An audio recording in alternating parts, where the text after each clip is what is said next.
Hello friends, Bishop Tom Dowd here with another video of Catholic teaching in 10 minutes or less. And in this video, I would like to continue our exploration of God's name.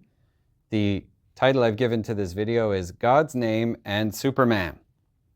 By Superman, I mean the comic book character, the one who's made his way into pop culture today. I've even put his name in the colors of his costume, some of the classic colors of his costume.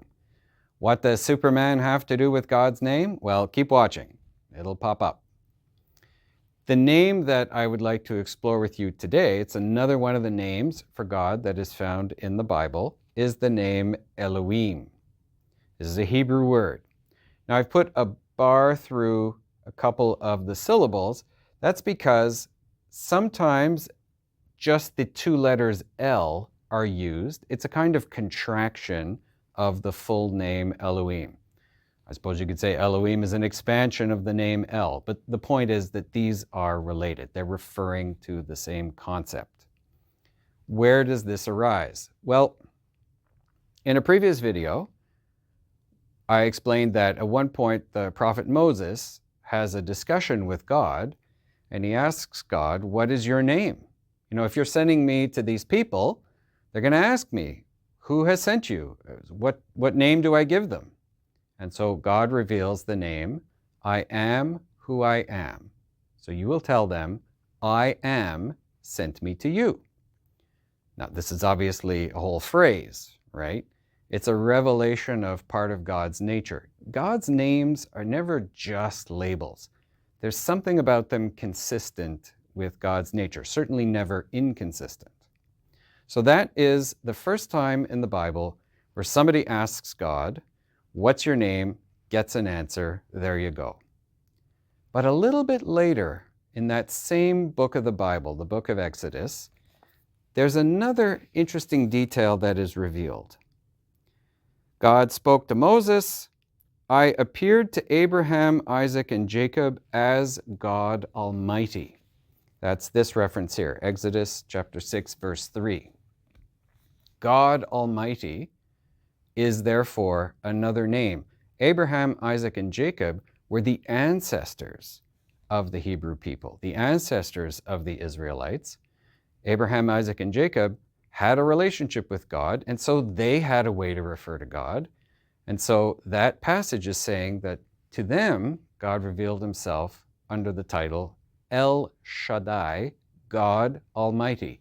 So that's really saying the first name in history that God revealed himself under was El, the title El, or the expanded form Elohim.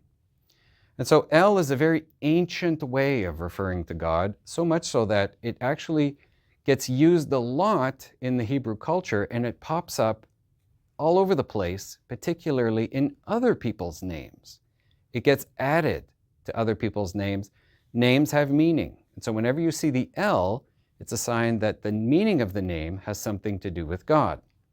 You see it in these names, Emmanuel, Raphael, Michael, one of my favorites, Yael. You can put the El at the beginning, Elijah, Eleazar. And all of these names have some reference to God in their meaning. Emmanuel, God with us. Raphael, God heals. Michael, this is actually a rhetorical question. Who is like God? So the El, very simple, one syllable, two letters, but it's referring to this very basic, original, almost the primitive identity of God revealed to the earliest ancestors. Now the word Elohim itself, this is an interesting word, has an interesting feature in that it's actually a plural word. It doesn't mean that the ancients believed there was more than one God. Quite the opposite, in fact. But what does it mean then to have a plural word to refer to God? It could mean the use of the royal we. This is a way that people would sometimes speak about important figures. Queen Victoria very famously is supposed to have said at one point, "We are not amused." Well, she's referring to herself, but she was a queen and an empress. So to use the royal we was a way to express the importance of her position, her status. So maybe the Elohim, using the plural, is a way of saying God is so great, you need to use a plural word to express his name. The Christian tradition has always looked at this and said, maybe it's also revealing something about God's inner life, that there's a plurality within God, that although there's only one God and God is singular, nonetheless, in God's inner life, there's a dynamic of plurality, an early hint of the Trinity. It's certainly not a proof of the Trinity, like we can't go so far as to claim that, but it's a tantalizing hint. Certainly Christian tradition has seen it that way. Now, what does all of this have to do with Superman?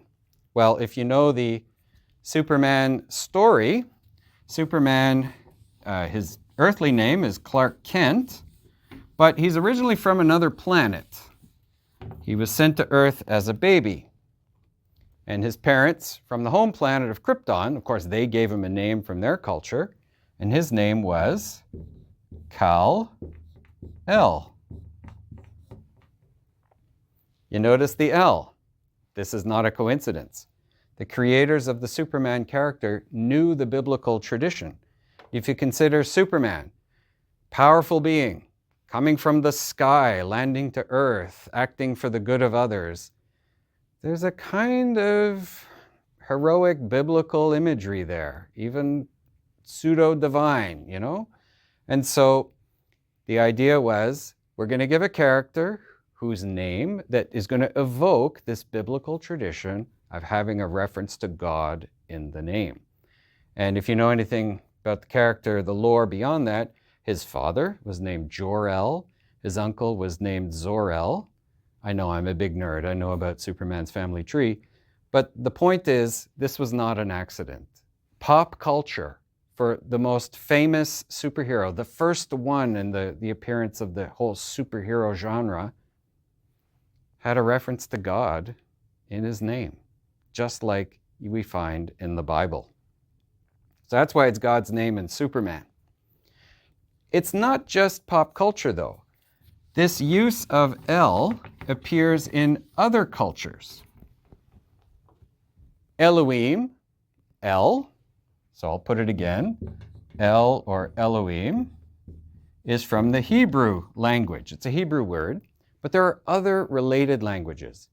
In Aramaic, a similar name is Elah. That's how it would have been said in that language. And then in Syriac, it would be Allah. And then most famously, another Semitic language, the same language family as Hebrew, is Arabic. And Arabic uses the word Allah. When we hear Allah, we often think of the Muslim tradition, right? Because that's where it's commonly associated with Arabic. But in fact, there were Christians, Arabic-speaking Christians, before Muhammad began his time of preaching, and they would have referred to God as Allah, because that's what the name means. Allah, Elah, Allah, Elohim, it just means God. It's a reference to God Almighty, the one true God. And so even Arabic-speaking Christians today will use the word Allah to refer to God. Regardless of the actual label that we use, the idea is that every title of God, by giving a name to it, giving a name to that supreme being, is a way for us to draw closer. How do you feel when somebody remembers your name, calls you by your name? There's a familiarity already. And so for us to know the names of God, it's not just a way to have some knowledge, it's a way to let God's name settle deeply into our heart. And so may God bless you through his name.